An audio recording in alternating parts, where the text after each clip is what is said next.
महाराष्ट्रामध्ये गेल्या 2 महिन्यांमध्ये सर्वत्र गाजलेला, देशभर आणि विश्वभर गाजलेला चित्रपट छावा, छत्रपती संभाजी महाराज यांची हत्या याचा गुढीपाडव्याशी संबंध आहे. तो अशा अर्थाने घेतला जातो की छत्रपती संभाजीराजे हे विद्याविभूषित प्रकांड पंडित होते. एका क्षत्रियाने, एका कुणबी राजाने इतकं विद्याविभूषित आणि प्रकांड पंडित असणं इथल्या अभिजन वर्गाला मान्य नाही.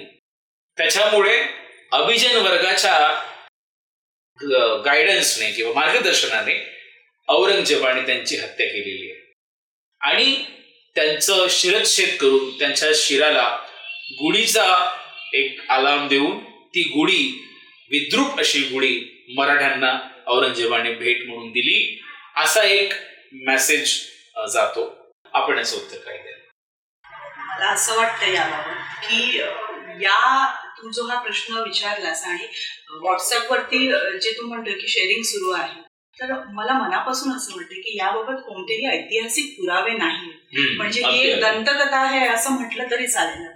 महाराजांची हत्या झाली आणि अगदी निर्घृणपणे हत्या झाली. कसं आहे की एका राजाला दुसऱ्या राजाचं अस्तित्व आहे ते संपवण्यासाठी ही हत्या झाली होती आणि हे त्या पिक्चर मध्ये सुद्धा दाखवलेलं आहे, वाचनात सुद्धा सगळ्यांचं आलेलं आहे. त्यामुळे हे जे पसरवलं जातंय हे अगदी चुकीचं आहे. आणि हे सण जे आहे ना, म्हणजे आपण पाडवा साजरा करतो ना, हा एकीसाठी करतो. अगदी अगदी जसं तू समाजांबद्दल बोललास ना, तर मला मनापासून वाटतंय की हे सण आपल्याला विभाजनासाठी नाही आहे. हे सण आपल्याला एकत्रित आणण्यासाठी आहे. सो ह्या सणाला आपण एकत्रित येणं गरजेचं आहे. आणि ज्या दंतकथा आहेत या कथा बाजूला सारून आपण आता जे आहे हे एकत्रीकरणाने हे सण साजरे करणं गरजेचं आहे आणि ते मुख्य असावं असं वाटतं.